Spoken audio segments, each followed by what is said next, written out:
12 most annoying Pokemon. Is there any Pokemon that you guys consider annoying? I'm trying to remember who I think is annoying. I can't think. Why is everybody saying Abra? Abra? Ooh, I don't know. I don't think there's a Pokemon I necessarily hate. Maybe I'm lying and I just cannot think of it. Pokemon are so annoying.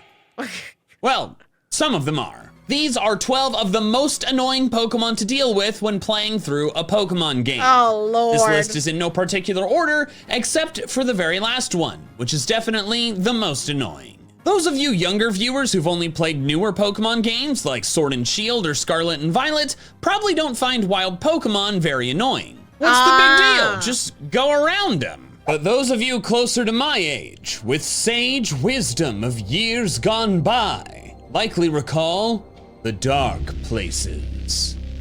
When all grass meant you could run into a wild Pokemon. And the wet places. Caves Wet? and bodies of water. I am offended. I am offended. I am talking about cave and surf Pokemon. Most entries will be broader categories like this, but I'll provide specific examples. Unlike dry outdoor routes, every tile of caves or water is a potential encounter spot, so you are constantly being mobbed by wild battles you don't care to participate in. Zubat, Geodude, Tentacool, and Wingull have earned places in the annoying Pokemon Hall of Fame because you're trying to just get somewhere, then diddle diddle diddle diddle da da da da da, you hear the Pokemon cry, you run away, take 3 more steps, diddle diddle diddle diddle da da da da da. It's so. You guys remember buying a ton of Max Repels so you can avoid this from happening? Because I definitely did that. Irritating. Repels, of course, solve this problem, assuming you have high enough level Pokemon, but early to mid-game, you may not be able to afford them. And then when they run out, you have to stop what you're doing and go into your bag and use another, assuming you're playing before they added the Repel Run Out, would you like to use another feature? Once the games went 3D, they seemed to scale back the frequency of random cave and water encounters, at least from my own impression. And of course, now Pokemon games mostly don't have random encounters at all. But if you go back to 2D, pack repels. That's not to say the newest Pokemon games are completely free from annoying wild Pokemon. You had to run sure, away. Most of the time, if you don't want to battle, they still started. Instead of just running into them, they just chase you around the map. Wild Pokemon, you don't have to. But Scarlet and Violet have one glaring exception. Or should I say, vaulting exception. That being Veluza. Originally, this entry was going to be wild Pokemon that chase you, like Sneasel or Sharpedo in Scarlet and Violet. But Veluza is so much worse that it had to have this entry to itself. This stupid fish is outrageously aggressive. Look how and fast he is! If it sees you, it gives chase at blinding speeds, forcing you to dodge not only it, but the crowds of other Pokemon in the water. And then if it does catch you, which it likely will, you're pretty much forced to knock it out. That's because in Scarlet and Violet, running from a Pokemon does not make it disappear. So if you flee from the Veluza, it'll simply start chasing you again. And the final reason Veluza is worse than other chasing Pokemon is because of where it is. It's all over the west coast of Paldea, but the primary place it ruins your day is Casaroya Lake, the aquatic lag tree big thicket. lake! I never thought of a good lag pun name like I did for the thicket, but if you have one, let me know in the comments. Casaroya Lake, to this The thicket? Huh? day, runs infuriatingly slower than other parts of the map. So when a Veluza catches you, the whole process of killing it and leveling up your team becomes even more annoying because it takes more time than it should. If you value your sanity, pretend you're in Jaws and... I will tell you when I... Oh my god, please. Chat, don't hate me for this. Don't hate me. The first thing I did when I got my Switch 2 was loaded my Scarlet Violet file, and I went to this lake because my friends were like, Poseidon, please go to the lake and tell us if it lags. And it was like crystal clear. I did not have an ounce of lag in that lake. So it's not an issue in Switch 2, but yeah. You don't need a Switch 2 to play the game though. Stay out of the water. It's not just Pokemon that won't leave you alone that can be annoying, though. Oddly, the opposite can also be a pain. Pokemon that flee are not very fun to try to catch. There are 3 main examples of this that I'm gonna cover. The first is Abra. In most games, wild Abra only— That's everybody's favorite Pokemon. No teleport, so if you don't catch it on the first turn, throwing a Pokeball while it's at full health, it will teleport and be gone forever. Okay, yes, there are ways to stop it, like putting it to sleep, but that's still risky, and you may not have the resources to do that. Most of the time you're catching an Abra, you have 2 or fewer gym badges. The next example is roaming Legendaries. There have been many over the years, and because they flee at the end of the first turn, in general, the mechanics have changed, so there have been times where they've fled sooner. They become the de facto use your Master Ball Pokemon. It's kind of annoying, but it's way worse in games that have multiple roaming legends, like Platinum, which has 5. I hated, like, whenever I had, like, Cresselia pop up, and I'm like, yippee, Cresselia! And then it would just leave. I'm like, I just want to catch you. Why are you leaving me? You can only throw your Master Ball at one of them. This forces you to chase the other Pokemon all over the region and try to catch them with specific strategies to prevent them from fleeing. It's a huge pain. The final example of fleeing Pokemon is in Legends Arceus. Arceus. If there's a Pokemon you want to catch, let's say a shiny— I have not played this game very much, and I'm honestly thinking about, like, I'm not even that far in the game, like, at all. I've thought about resetting my game file and playing it on stream, but I feel like I have too many games I'm playing on stream now. I don't know, I've heard this is a really, really good game. Hey, you! Yeah, you! Did you know that less than 30% of my viewers are subscribed to my YouTube channel? So, please do yourself a favor and click subscribe to get some more Poseidon content, whether you enjoy my reacts, gameplay videos, or more. Also, please be sure to click that bell button in order to be notified every single time I upload. Now, back to your regular scheduled programming. shiny, you have a pretty good chance of doing that if the Pokemon is aggressive or neutral. You can do so out of battle, even when it notices you, but if that goes poorly, you can enter battle and try to catch it more traditionally. But some Pokemon run away when spotted, vaporizing into a puff of smoke if they get too far away. Even if you enter battle with them, they can run away and fully disappear. This is super annoying when trying to catch the Pokemon in general, but can be devastating if it's a shiny. I am less scared of trying to catch a shiny alpha than I am of a shiny tiny little baby. So, pro tip, if you hear the shiny noise, immediately save your game. It might respawn if you fail it. And speaking of that, I really miss that noise. My first shiny in Legends Arceus was a Carnivine that I only found because I heard the noise when flying overhead. It was so exciting, and I would have carried on and missed it otherwise. That noise has helped me find several shinies that I otherwise would not have noticed. I'm pretty sure, please correct me if I'm wrong, chat, is PLA the only game that has like the little ding ding ding, like when there's a shiny? I really wish it carried on in other games like Scarlet and Violet. I would have loved if— I'm just so scared, like when you're running around like little wild areas trying to catch stuff, but some Pokemon are so freaking tiny that you can't really tell whether or not it's shiny. Like that to me is like scary. I don't know.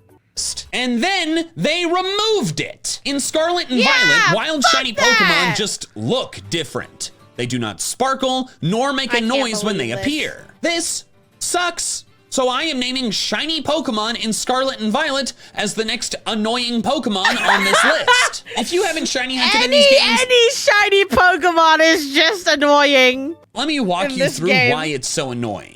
Because there is no audible marker, you are forced to stare at the screen non-stop, keeping your camera on a swivel and giving yourself an eye strain headache. You can't run too fast or you'll breeze right past one. If the shiny is a very different color, you might be fine, but if it looks really similar to the normal color, like Slowpoke or Paldean Tauros, you have to closely inspect every one. You can use auto battles, sure, they won't kill a shiny, so you can clear out the normal ones, but that's still an extra step. This all makes the process a lot more stressful and less fun than it was in Legends. Now, I know there are some explanations out there for why they removed the sound. Something about like, it has to do with the way Pokemon spawn, like there's too many and they despawn too quick, so you'd hear the noise and then the Pokemon despawns before you can see it. Something like that. but I don't care. Spawn the Pokemon better. It worked in Legends Arceus. Why didn't you just do it the same in Scarlet and Violet? I do want to give a kudos to those of you who do shiny hunt regularly because I simply do not have the patience for it. I have the patience. Do not, chat, underestimate my patience when it comes to shiny hunting. Right. Especially in a game where I can't even look at a YouTube video on my other monitor. And if this video's on your other monitor right now, or maybe a TV in the background, hey, look at me. Hello, you, hey, hi. I don't have anything to say. Just wanted more attention. The last few entries have focused on wild Pokemon, so let's shift gears to trainer Pokemon. Years ago, I coined the phrase, if it's not 100% accurate, it's 50% accurate, to express my dismay toward Pokemon moves that had any chance to miss. Few things feel worse than doing nothing on your turn, so I am using the 100% accurate move almost every time. So when the enemy Pokemon makes it so none of my moves are 100% accurate, I want to pull my hair out. Pokemon have two ways of lowering their chances of being hit: boosting their evasion or lowering the opponent's accuracy. If your Pokemon has its accuracy lowered, switching out just clears that problem. But if the enemy Pokemon boosts its evasion with moves like Double Team or Minimize, or an ability like Sand Veil, you're likely stuck with it, thus making this entry evasiveness boosting Pokemon. Now, there are ways around this infuriating strategy. You're just not likely to have them in most playthroughs. The first is a forced switch move like Roar, Whirlwind, or Dragon Tail. Today, Roar and Whirlwind bypass accuracy checks to always hit, but in Gen 5 and earlier, they could still miss just like any other move, and thus are affected by Double Team. Dragon Tail has always been able to miss, and in fact, is only 90% accurate, and thus 50% accurate. But even ignoring their accuracy problem, who uses these? Like, Dragon Tail I get, it does damage, but like, I've never had Roar or Whirlwind on a playthrough Pokemon. The second strategy is using an attack that never misses, like Aerial Ace or Shockwave. There is a decent chance you have one of these in your party at some point, but it's far from guaranteed. You're also less likely to have one later in the game, since these moves are not very powerful and are likely to be replaced by stronger ones. Evasiveness boosting is so annoying because it takes strategy out of the battle and turns it just into a stupid luck crapshoot. There are 3 infamous boss battle examples of this that I have experienced a lot of pain with and lost to as an adult. The first is Juan's Kingdra in Emerald. It's already tough to kill since it's only weak to Dragon, no Fairy yet. So if it gets off a couple double teams, you may never hit it enough times to win. The second is Candace's Frostlass in Platinum. Not only does it have Double Team, but it has the ability Snow Cloak, which boosts evasion in the permanent hail that her Abomasnow likely set up before. If Frostlass gets up just one Double Team in the hail, a 100% accurate move goes down to 60%. It's an absolute nightmare. And this last example is from a fan game, but such a big deal that I had to mention it. We can't forget when Dr. Fuse lost to Koga's minimizing Chinook in Infinite Fusion. A battle so mentally taxing that when he finally won, take that, you worthless pile of garbage!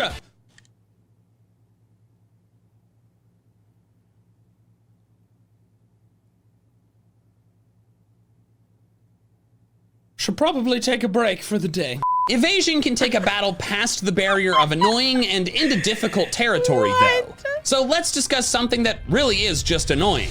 Grinding your team before the Pokemon League.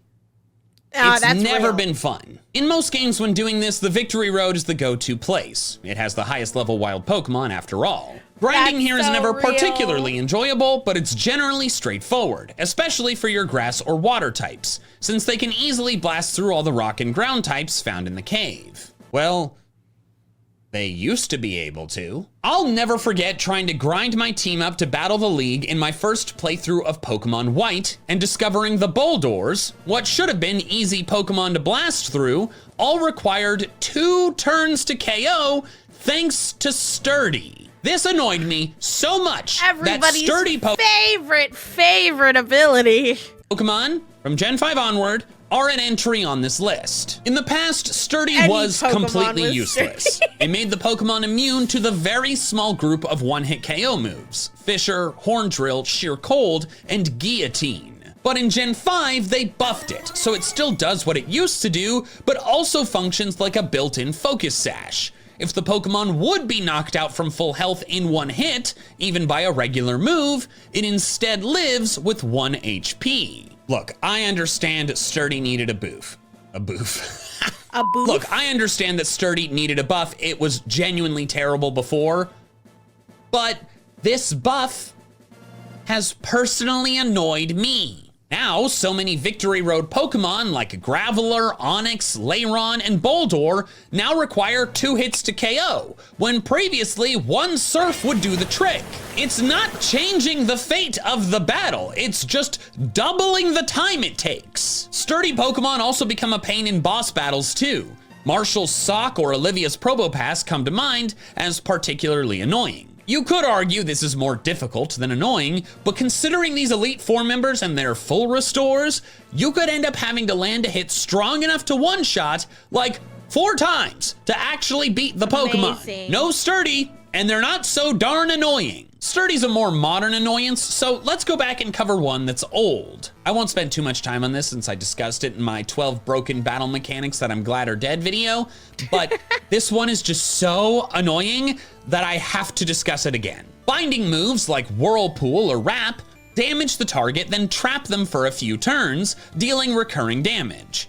The duration and damage per turn have changed over the years, but that's not important for this. What is important is that today, bound Pokemon can still move. But in Gen 1, both the user and the target are forced to sit there for several turns while the attack plays out. You're just watching, like 5 Amazing. turns happen and you can't do anything. This Amazing. makes any Pokemon with a binding move in Gen 1 a nightmare to fight. I have played through Gen 1 a single time. In a particular battle with a Wrap-using Bellsprout. I originally wrote Rapping Bellsprout, but that is not what it was doing.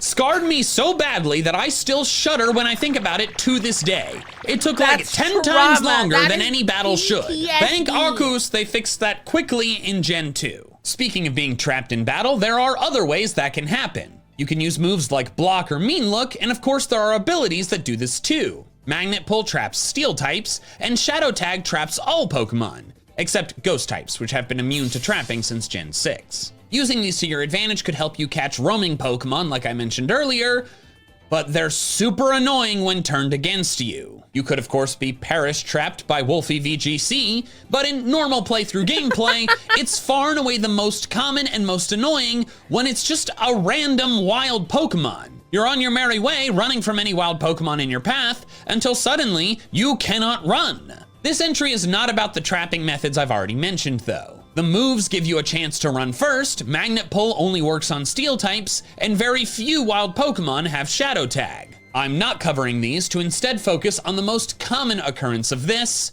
Arena Trap Pokemon. Diglett, Dugtrio, and Trapinch all have Arena Trap, which traps all Pokemon that are not floating, or Ghost types after Gen 6 as mentioned earlier. It's only 3 Pokemon that have this ability, but they are far more common than the other trapping situations, appearing in many places across many games. Trying to get through Diglett's cave or the Hoenn Desert can be so irritating, since if a single Diglett or Trapinch shows up that has Arena Trap, you're likely forced to deal with it. You cannot lead with your electric type, because if it doesn't have a wide move pool and it gets trapped, you may not even be able to damage the Diglett. I don't want to pretend like these burrowing Pokemon are the only annoying trapping ones though. There are 2 specific Pokemon that deserve their own entry.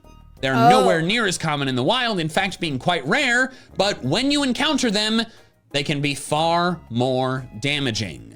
Wynot and Wobbuffet. They have Shadow Tag, which traps you into the battle, as I've already mentioned, and that of course is annoying on its own. But then, because of their movesets, you are now stuck in a gambling with your life mode.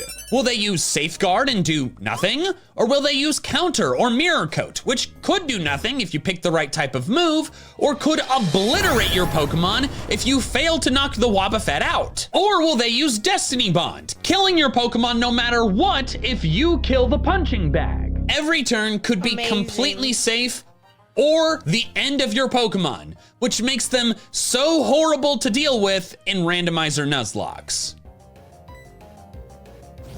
What?